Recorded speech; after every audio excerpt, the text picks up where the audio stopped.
যে যোদ্ধারা যুদ্ধ করেছেন তারা স্বাধীনতা সার্বভৌমত্ব রক্ষার যুদ্ধ করেছেন।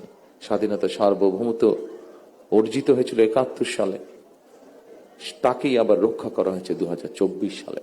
সেজন্যই মুক্তিযোদ্ধা মন্ত্রণালয়ের মধ্যে আমরা আরেকটি ডিপার্টমেন্ট তৈরি করব, যাদের দায়িত্ব হবে এই মানুষগুলোর দেখভাল করা।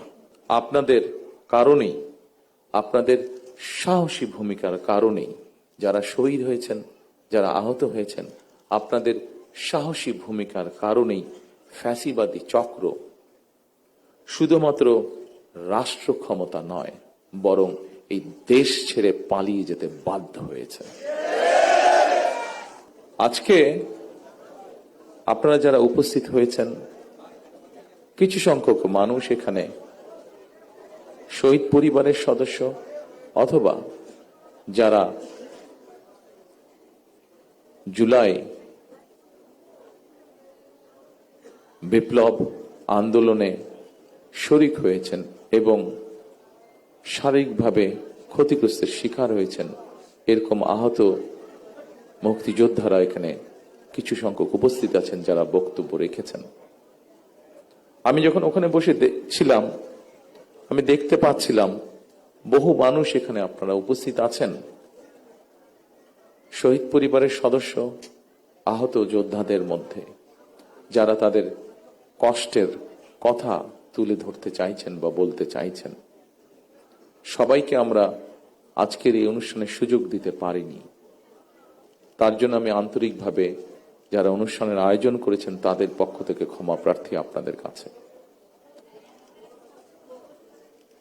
সম্মানিত শহীদ পরিবার এবং সম্মানিত যোদ্ধাবৃন্দ,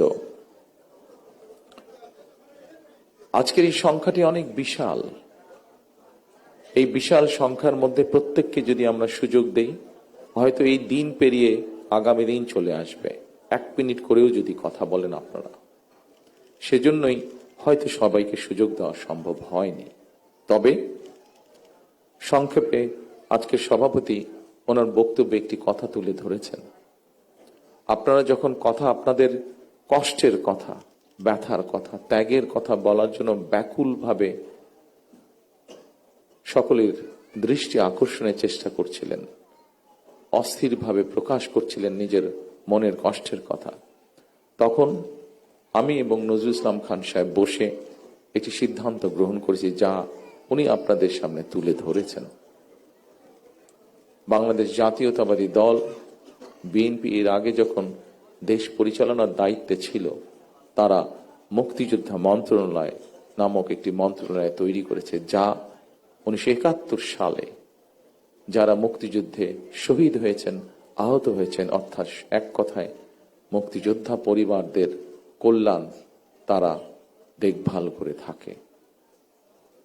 আমরা সিদ্ধান্ত নিয়েছি যে ইনশাল্লাহ বাংলাদেশের মানুষের সমর্থনে বাংলাদেশ জাতীয়তাবাদী দল আগামী দিনে সরকার গঠনে সক্ষম হলে এই শহীদ পরিবার যারা আছেন, জুলাই যোদ্ধা যারা আছেন, জুলাই আন্দোলনের যারা শহীদ পরিবার বা যোদ্ধা আছেন, তাদের যে কষ্টের কথাগুলো যে কয়জন ব্যক্তি, যে কয়জন মানুষ তুলে ধরেছেন কষ্টের কথাগুলো, এই কষ্টগুলোকে যাতে আমরা কিছুটা হলেও সমাধান করতে পারি। যাকে আমরা হারিয়ে ফেলেছি তাকে তো আমরা ফিরিয়ে আনতে পারবো না, কিন্তু যারা পেছনে রয়ে গিয়েছেন সেই পরিবারের সদস্যদের বিভিন্ন সুবিধা অসুবিধাগুলো যাতে দেখভাল করতে পারি এই মুক্তিযোদ্ধা মন্ত্রণালয়, কারণ তারাও একজন মুক্তিযোদ্ধা, তারাও আপনারা মুক্তিযোদ্ধা হিসাবে আপনারা গণ্য। 71 সালে এই দেশের মানুষ, মুক্তিযোদ্ধারা এই দেশের স্বাধীনতা অর্জনের জন্য জীবন দিয়েছিলেন। এই দেশের স্বাধীনতা অর্জনের জন্য যোদ্ধারা ত্যাগ স্বীকার করেছিলেন। ঠিক একইভাবে 24-এ যে যোদ্ধারা যুদ্ধ করেছেন, তারা স্বাধীনতা সার্বভৌমত্ব রক্ষার যুদ্ধ করেছেন। স্বাধীনতা সার্বভৌমত্ব অর্জিত হয়েছিল 71 সালে, তাকেই আবার রক্ষা করা হয়েছে 2024 সালে। সেজন্যই মুক্তিযোদ্ধা মন্ত্রণালয়ের মধ্যে আমরা আরেকটি ডিপার্টমেন্ট তৈরি করব, যাদের দায়িত্ব হবে এই মানুষগুলোর দেখভাল করা। ইনশাআল্লাহ। সম্মানিত শহীদ পরিবারের সদস্যবৃন্দ, সম্মানিত জুলাই যোদ্ধারা, দীর্ঘ ১.৫ দশকেরও বেশি সময় ধরে চলা ফ্যাসিবাদী বিরোধী আন্দোলনে হাজার হাজার মানুষ গুম হয়েছে, খুন অপহরণের শিকার হয়েছে। এইরকম অনেকগুলো পরিবারের সাথে গতকাল আমার কথা হয়েছে, দেখা হয়েছে। অসংখ্য অগণিত পরিবার সব হারিয়ে ছিন্ন বিচ্ছিন্ন হয়ে গিয়েছে। শুধুমাত্র জুলাই গণ অভ্যুত্থানেও ১৪০০-রও বেশি মানুষ শহীদ হয়েছেন, আহত হয়েছেন ৩০,০০০-এর মতন মানুষ। এই ৩০,০০০-এর মতন মানুষের মধ্যে এমন কিছু মানুষ আছেন যাদের সংখ্যা ৫০০-র মতন, যাদের কারো এক চোখ অথবা কারো দু চোখই নষ্ট হয়ে গিয়েছে। পঙ্গু হয়েছেন অনেকে। জুলাই অভ্যুত্থানে যেভাবে মানুষকে হত্যা করা হয়েছে, ১৫০০-এর মতন মানুষকে যে হত্যা করা হয়েছে, এটিকে এক বাক্যে স্রেফ আমরা একটি গণহত্যা বলতে পারি। জুলাই গণ অভ্যুত্থানে যারা বিভিন্নভাবে আহত হয়েছেন তাদের অনেকেই আজকের এই অনুষ্ঠানে উপস্থিত আছেন, আমাদের সামনে বক্তব্য রেখেছেন কেউ কেউ। অনুষ্ঠানে অংশগ্রহণকারী আহতদের যারা বক্তব্য রেখেছেন তাদের কষ্টের কথাগুলো আমরা শুনেছি। প্রিয় ভাইয়েরা, আপনাদের কারণেই, আপনাদের সাহসী ভূমিকার কারণেই যারা শহীদ হয়েছেন, যারা আহত হয়েছেন, আপনাদের সাহসী ভূমিকার কারণেই ফ্যাসিবাদী চক্র শুধুমাত্র রাষ্ট্র ক্ষমতা নয়, বরং এই দেশ ছেড়ে পালিয়ে যেতে বাধ্য হয়েছে। ২০২৪ সালের ১৯ আগস্ট আমি আপনাদের ভূমিকার কথা স্মরণ করে একটি বক্তব্য রেখেছিলাম। সেই বক্তব্যে আমি বলেছিলাম, বিশ্ববিদ্যালয়ের ছাত্র শহীদ আবু সাইদ, মাহফুজুর রহমান মুগ্ধ, কলেজ ছাত্র ওয়াসিম আকরাম, মাদ্রাসা ছাত্র আব্দুল্লাহ আল মামুন, স্কুল ছাত্র রিফাত হোসেন, কুমিল্লার আইনজীবী আবুল কালাম, চুয়াডাঙ্গার রাজমিস্ত্রি উজ্জ্বল হোসেন, নোয়াখালীর দোকান কর্মচারী আসিফ, বরগুনার ওষুধ কোম্পানির সেলসম্যান আল আমিন, পাবনার গাড়ি চালক আরাফাত হোসেন, মিরপুরের গুলিবিদ্ধ ২২ বছর বয়সী মুত্তাকিম, দোকান কর্মচারী আতিকুল, অষ্টম শ্রেণীর শিক্ষার্থী তামিমের মতন অনেকের হাত কিংবা পা কেটে ফেলতে হয়েছে। গণহত্যা থেকে ৬ বছরের শিশু রিয়া গোপাও কিন্তু রেহাই পায়নি সেদিন। এক বক্তব্যে হয়তো আমরা সকলের নাম বলতে পারবো না। এত মানুষ শহীদ হয়েছেন, এত মানুষ আহত হয়েছেন।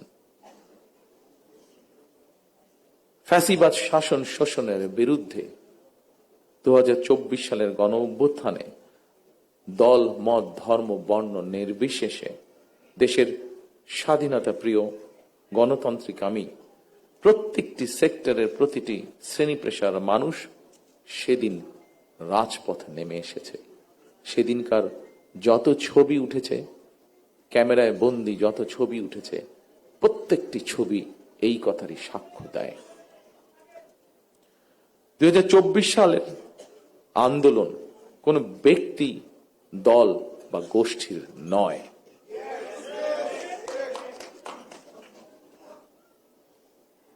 সম্মানিত উপস্থিত শহীদ পরিবারের সদস্যবৃন্দ, সম্মানিত জুলাই যোদ্ধারা, এই আন্দোলন ছিল সত্যিকার অর্থেই অধিকার হারা গণতান্ত্রিক মানুষের গণ আন্দোলন।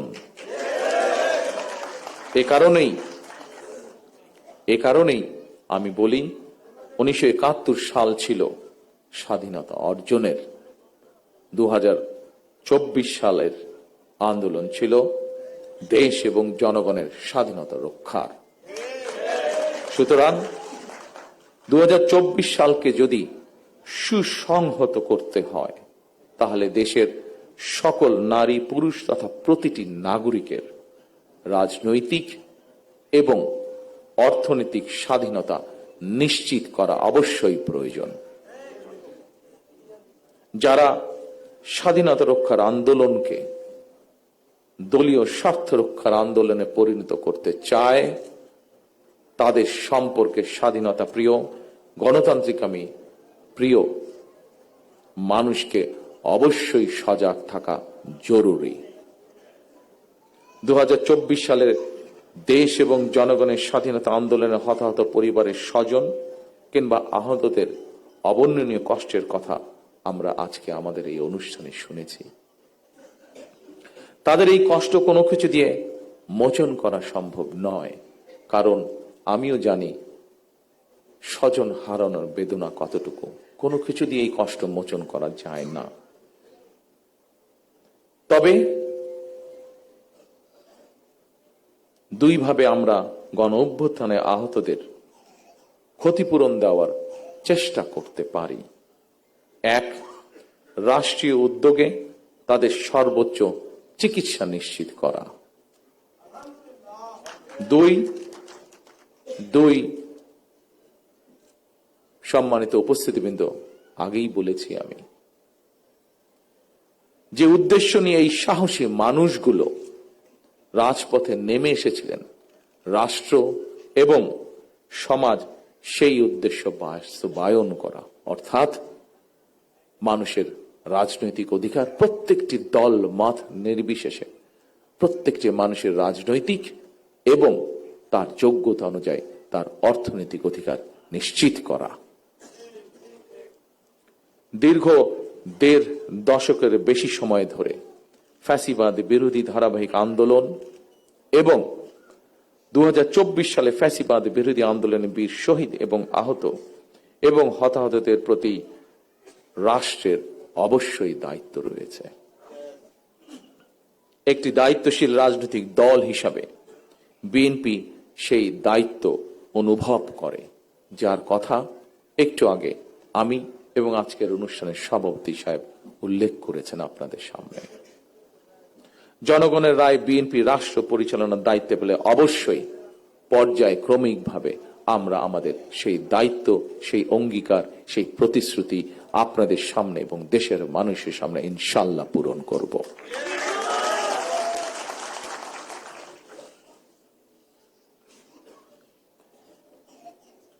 উপস্থিত প্রিয় ভাই বোনেরা, ফ্যাসিবাদের রক্তচক্ষু উপেক্ষা করে গণ অভ্যুত্থানে যারা শহীদ হয়েছেন, যারা হতাহত হয়েছেন, তাদের উদ্দেশ্য কি ছিল? তাদের উদ্দেশ্য ছিল একটি স্বনির্ভর, একটি নিরাপদ, একটি গণতান্ত্রিক বাংলাদেশ গড়ে তোলা। একটি নিরাপদ গণতান্ত্রিক বাংলাদেশ প্রতিষ্ঠার জন্য আগামী জাতীয় নির্বাচন অত্যন্ত অত্যন্ত এবং অত্যন্ত গুরুত্বপূর্ণ। আমরা যদি একটি নিরাপদ গণতান্ত্রিক বাংলাদেশ প্রতিষ্ঠা করতে ব্যর্থ হই, প্রিয় ভাই বোনেরা, আমরা যদি একটি নিরাপদ গণতান্ত্রিক বাংলাদেশ প্রতিষ্ঠা করতে ব্যর্থ হই আগামী দিনে, তাহলে এভাবেই আমাদেরকে শোক সমাবেশ আর শোকগাথা চলতে থাকবে। সুতরাং আর শোকগাথা বা শোক সমাবেশ নয়, বরং আসুন গণতান্ত্রিক আমি মানুষ আগামীর বাংলাদেশে গণতন্ত্রের বিজয় গাথা রচনা করবে ইনশাআল্লাহ। সর্বশেষে মহান আল্লাহর দরবারে সকল শহীদদের আত্মার মাগফিরাত কামনা এবং আহতদের দ্রুত আরোগ্য কামনা করে আমার বক্তব্য শেষ করছি। আল্লাহ হাফেজ। বাংলাদেশ জিন্দাবাদ, বাংলাদেশ জাতীয়তাবাদী দল জিন্দাবাদ। আসসালামু আলাইকুম।